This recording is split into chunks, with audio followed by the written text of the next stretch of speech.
সংবাদ সবাইকে স্বাগত জানাচ্ছি। আমি ফিরোজ তোহা। শুরুতে সংবাদ শিরোনাম।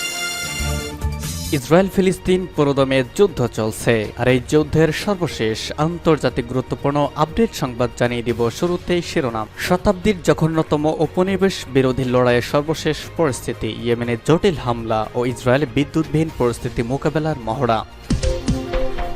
এরপর জানাবো, গাজায় গণহত্যার জন্য ইসরায়েল ও যুক্তরাষ্ট্র দায়ী, বললেন ফিলিস্তিনের প্রেসিডেন্ট মোহাম্মদ আব্বাস। আরও জানিয়ে দিব, গুলিতে ডান কানের ওপরে অংশে ফুটো হয়ে গিয়েছে, জানালেন ডোনাল্ড ট্রাম্প। এরপর থাকবে সম্পূর্ণভাবে অবিশ্বাস্য ইয়েমেনের প্রতিশোধমূলক অভিযানের তীব্রতায় ট্রমাইজড মার্কিন পাইলটরা। এবং সর্বশেষ জানিয়ে দিব, রাশিয়া চীনের আগ্রাসনের মুখে আর্কটিক প্রতিরক্ষাকে শক্তিশালী করল কানাডা। ইয়েমেনে জটিল হামলা ও ইসরায়েলে বিদ্যুৎবিহীন পরিস্থিতি মোকাবেলার মহড়া। ইহুদিবাদ ইসরায়েলের সরকারি বিদ্যুৎ বিভাগ লেনদেনের লেবাননের বিরুদ্ধে সর্বাত্মক যুদ্ধ শুরু হলে যদি হিজবুল্লাহর হামলায় বিদ্যুৎ সরবরাহ ব্যবস্থায় বিপর্যয় দেখা দেয়, তাহলে করণীয় সম্পর্কে একটি মহড়া দিয়েছে। অন্যদিকে ইয়েমেনের সশস্ত্র বাহিনীর মুখপাত্র ইয়াহিয়া সারি একটি বিবৃতিতে ঘোষণা করেছেন, দেশটির সেনাবাহিনী লোহিত সাগরের বাব আল মান্দা প্রণালীতে এক জটিল অভিযান চালিয়ে ব্যালিস্টিক ক্ষেপণাস্ত্র ও ড্রোন দিয়ে ক্যারি সালিস জাহাজ আঘাত এনেছে। পার্স টুডে এই প্রতিবেদন ফ্রন্টের গত 24 ঘন্টার উল্লেখযোগ্য খবর তুলে ধরেছে। ইহুদিবাদ ইসরায়েলের বেশ কয়েকটি যুদ্ধ বিমান সকালে খান ইউনিস শহরের নিকটবর্তী আল মাওশি শরণার্থী শিবিরে ভয়াবহ বোমা বর্ষণ করে ওই পৈশাচিক হামলায় অন্তত 91 ব্যক্তি নিহত হন এবং প্রায় 300 এর বেশি ব্যক্তি আহত হন। নিহতদের মধ্যে এক গর্ভবতী মা সহ বহু নারী ও শিশু রয়েছেন। ফিলিস্তিনি শরণার্থীদের ঠাসা ওই এলাকাকে এর আগে নিরাপদ অঞ্চল ঘোষণা করেছিল ইসরায়েল। এছাড়া গতকাল দখলদার সেনারা দেইর আল বালাহ ও নুসাইরাত শরণার্থী শিবিরেও বোমা বর্ষণ করেছে এবং এসব হামলায় বহু মানুষ হতাহত হয়েছে। হামাসের সঙ্গে সম্ভাব্য যুদ্ধবিরতির চুক্তি নিয়ে আলোচনার সময় গাজা মিশর সীমান্তবর্তী ফিলাডেলফিয়া অক্ষ থেকে ইহুদিবাদী সেনা প্রত্যাহারের বিষয়টি পর্যালোচনা করতে ইসরায়েলি প্রধানমন্ত্রী বেনিয়ামিন নেতানিয়াহুর কার্যালয় অস্বীকার করা সত্ত্বেও এই আলোচনায় অংশগ্রহণকারী সূত্রগুলি ঘোষণা করেছে যে ফিলাডেলফিয়া অক্ষ থেকে ইসরায়েলি সেনা প্রত্যাহারের বিষয়টি বিবেচনা করা হচ্ছে। জর্ডান নদীর পশ্চিম তীরের নাবলুসে অবস্থিত আল আকসা শহীদ ব্যাটালিয়ন ঘোষণা করেছে, এই ফিলিস্তিনি বাহিনী বালাতা এবং আকসার শিবির এলাকার ইহুদিবাদী শত্রুর সঙ্গে প্রচণ্ড সংঘর্ষে লিপ্ত হয়েছে। লেবানন ইসলামী প্রতিরোধ আন্দোলন হিজবুল্লাহ ইসরায়েলের গভীর অভ্যন্তরে বেশ কিছু স্পর্শকাতর স্থানে এবং স্থাপনার কয়েকটি ভিডিও ক্লিপ প্রকাশের পর ইহুদিবাদী মিডিয়া ঘোষণা করেছে, ইসরায়েলি বিদ্যুৎ কোম্পানি লেবাননের সঙ্গে একটি সর্বাত্মক যুদ্ধের আশঙ্কাকে মাথায় রেখে একটি মহড়া চালাচ্ছে। গাজায় গণহত্যার জন্য ইসরায়েল ও যুক্তরাষ্ট্র দায়ী, বললেন মাহমুদ আব্বাস। ফিলিস্তিনের প্রেসিডেন্ট মাহমুদ আব্বাস বলেছেন, আল মাওশি শরণার্থী শিবিরে হামলায় শতাধিক মানুষ নিহত হয়েছেন। এর জন্য এই হামলার জন্য ইসরায়েল ও মার্কিন যুক্তরাষ্ট্রই দায়ী। একটি বিবৃতিতে ফিলিস্তিনের প্রেসিডেন্ট মাহমুদ আব্বাস এসব কথা বলেছেন। খবর জিও নিউজের। আব্বাস বলেছেন, হামলার জন্য ইসরায়েলি সরকারকে সম্পূর্ণরূপে দায়ী, সেই সঙ্গে মার্কিন প্রশাসনও, কারণ ইসরায়েলের দখলদারিত্ব এবং গণহত্যা সব ধরনের সহায়তা প্রদান করে যুক্তরাষ্ট্র। গাজার স্বাস্থ্য মন্ত্রণালয় জানিয়েছে, খান ইউনিস শহরের পশ্চিমের বাস্তুচ্যুত মানুষের শিবিরে ইসরায়েলি হামলায় অন্তত 100 জন ফিলিস্তিনি নিহত হয়েছেন এবং 350 জনের বেশি মানুষ হতাহত হয়েছেন। ব্রিটিশ সংবাদ মাধ্যম বিবিসি গাজার স্বাস্থ্য মন্ত্রণালয়ের বরাতে জানিয়েছে, ইসরায়েলি সামরিক বাহিনী এই এলাকাটিকে নিরাপদ অঞ্চল হিসেবে ঘোষণা দিয়ে ফিলিস্তিনিদের সেখানে আশ্রয় নেওয়ার আহ্বান জানিয়েছিল, কিন্তু সেখানেই এই হামলা করা হলো। এই ঘটনার একজন প্রত্যক্ষদর্শী বিবিসিকে বলেছেন, হামলার স্থানটিকে দেখে মনে হচ্ছে সেখানে ভূমিকম্প আঘাত এনেছে। এছাড়া এলাকায় বিভিন্ন ভিডিওতে দেখা যাচ্ছে ধ্বংসাবশেষের মধ্য থেকে হতাহতদের স্ট্রেচারে তোলা হচ্ছে। অন্যরা বলছেন, হামলার মাত্রা এত শক্তিশালী ছিল যে তাদের তাঁবু ভেঙে গেছে। মানুষের মরদেহ শরীরের অঙ্গ মাটিতে ছড়িয়ে ছিটিয়ে পড়ে রয়েছে। গাজা সিটির বাসিন্দা শেখ ইউসেফ বাস্তুচ্যুত হয়ে এখন আল মাওশি এলাকায় বাস করেন। তিনি বলেন, আমি কোথায় ছিলাম বা কি ঘটেছিল তাও বলতে পারবো না। আমি তাঁবু রেখে আশেপাশে তাকিয়ে দেখলাম সব তাঁবু ভেঙে গেছে, মানুষের অঙ্গ প্রত্যঙ্গ সর্বত্র লাশ, বয়স্ক নারীরা মেঝেতে পড়ে আছেন, ছোট বাচ্চাদের লাশ টুকরো টুকরো হয়ে পড়ে আছে। তবে ইসরায়েলের দাবি, এবারের বিমান হামলায় ফিলিস্তিনি প্রতিরোধ যোদ্ধা দল হামাসের সামরিক বিভাগের প্রধান এবং 7 অক্টোবরের হামলার কথিত এক মাস্টারমাইন্ডকে নিশানা করেছে ইসরায়েলি সেনারা।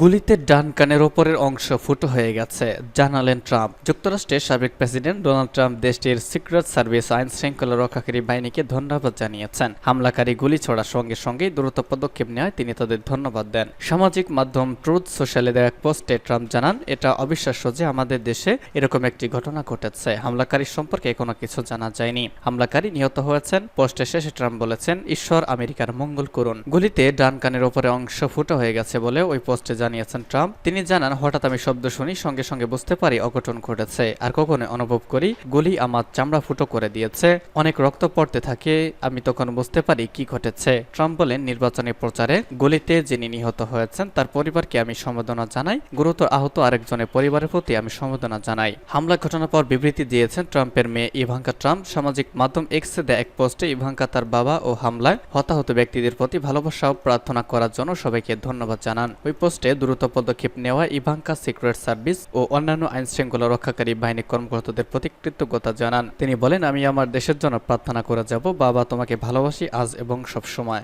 স্থানীয় সময় শনিবার সন্ধ্যা 6:15 দিকে ট্রাম্পের উপর হামলা হয়। পেনসিলভানিয়ায় এক নির্বাচনী প্রচারে এই ঘটনা ঘটে। হামলাকারীর গুলিতে আহত হয়েছেন ট্রাম্প, তবে তা গুরুতর নয়। সন্দেহভাজন হামলাকারী পুলিশের গুলিতেই নিহত হয়েছেন। একজন সমর্থকও নিহত হয়েছেন বলে জানিয়েছেন জেলা অ্যাটর্নি রিচার্ড গোল্ডডেঞ্জার। হুতির হামলায় কোমায় চলে গেছে মার্কিন পাইলটরা। মার্কিন নৌবাহিনীর পাইলটরা ইয়েমেনের সশস্ত্র গোষ্ঠীর হুতির নৌকেন্দ্রিক হামলার ঘটনাকে ভয়ঙ্কর ও বিষাদপূর্ণ বলে আখ্যায়িত করেছে। তাদের মতে, এই হামলার ফলে কোমার মতো পরিস্থিতি তৈরি হয়েছে। ফিলিস্তিনি সমর্থনে গত বছরের অক্টোবর থেকে লোহিত সাগর ও আরব সাগর, এডেন উপসাগরে ইসরায়েলি মালিকানাধীন ও দেশটি অভিমুখে যাত্রা করা জাহাজে হামলা শুরু করে হুতি। এরপর সেই হামলা ভূমধ্যসাগর পর্যন্ত বিস্তৃত হয়েছে। ইয়েমেনি বাহিনীর সাথে 9 মাস সামুদ্রিক সংঘর্ষ এবং তাদের ক্ষেপণাস্ত্র ও ড্রোন হামলা মোকাবেলার পর মার্কিন নৌবাহিনীর পাইলটরা গতকাল দেশে ফিরেছেন। তারা সিবিএস নিউজকে বলেছেন, দ্বিতীয় বিশ্বযুদ্ধের পর মার্কিন নৌবাহিনী আর এমন চ্যালেঞ্জের মুখোমুখি হয়নি। USS Dwight D Eisenhower aircraft carrier strike group, যার মধ্যে রয়েছে F/A-18 সুপার হর্নেটেড স্কোয়াড্রন সমর্থিত আরও 3টি যুদ্ধ জাহাজ, তাদের লোহিত সাগরের করিডোর ইসরায়েলি জাহাজ এবং মার্কিন মিত্রযুক্ত যুদ্ধ জাহাজগুলোকে সুরক্ষা করার দায়িত্ব নেওয়া হয়েছে। ক্যারিয়ার স্ট্রাইক গ্রুপটি গত বছর অক্টোবরের মাঝামাঝি সময় ভার্জিনিয়া ত্যাগ করেছিল। ইয়েমেনের প্যালেস্টাইনপন্থী প্রতিশোধমূলক আক্রমণ বৃদ্ধির পর কৌশলগত এই জলপথে তাদের মোতায়েনের সময়সীমা দুবার বাড়ানো হয়েছিল। লেফটেন্যান্ট কমোডর চ্যারিটি সোম্মা বলেছেন, সত্যি বলতে এটা হুতিদের হামলা সম্পূর্ণ অবিশ্বাস্য ছিল। আমার মনে হয় ক্যারিয়ার স্ট্রাইক গ্রুপ থাকা কেউ এমনটা ঘটবে বলে আশা করেনি। সিবিএস জানতে চেয়েছিল, তার যে পরিস্থিতির মুখোমুখি হয়েছিল তাকে দ্বিতীয় বিশ্বযুদ্ধের পর থেকে সবচেয়ে তীব্র নৌযুদ্ধ হিসাবে বর্ণনা করা যেতে পারে কিনা। অর্লভ বলেছেন, সত্য ঘটনা, পরিস্থিতি তেমনই হয়েছিল।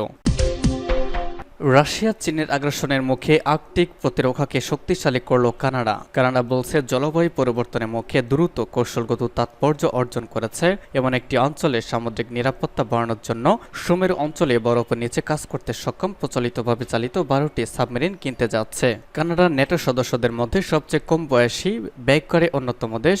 প্রতিরক্ষা খাতে জিডিপি 2% ব্যয় করার জন্য জোটটির প্রতিশ্রুতি পূরণ করতে কড়াইটি অটোয়ার উপর প্রবল চাপ কমাতে সাহায্য করবে বলে ধারণা করা হচ্ছে। কানাডার প্রতিরক্ষামন্ত্রী বিল ব্লেয়ার বুধবার ওয়াশিংটনে নেটো প্রধানদের বৈঠকের সময় একটি বিবৃতিতে বলেন, বিশ্বের দীর্ঘতম উপকূলবর্তী দেশ হিসেবে কানাডার নতুন ক্ষেপণাস্ত্র গুচ্ছের প্রয়োজন। প্রতিরক্ষা মন্ত্রণালয় জানিয়েছে, তারা নির্মাতাদের সাথে বৈঠক শুরু করেছে এবং ক্রয়ের জন্য শরৎকালে আনুষ্ঠানিকভাবে দরপত্র গ্রহণ করবে। এর একদিন পরে ওয়াশিংটন, কানাডা, যুক্তরাষ্ট্র এবং ফিনল্যান্ড একটি যৌথ বিবৃতিতে আর্কটিক অঞ্চলের জন্য আইস ব্রেকার নির্মাণের চুক্তি ঘোষণা করেছে।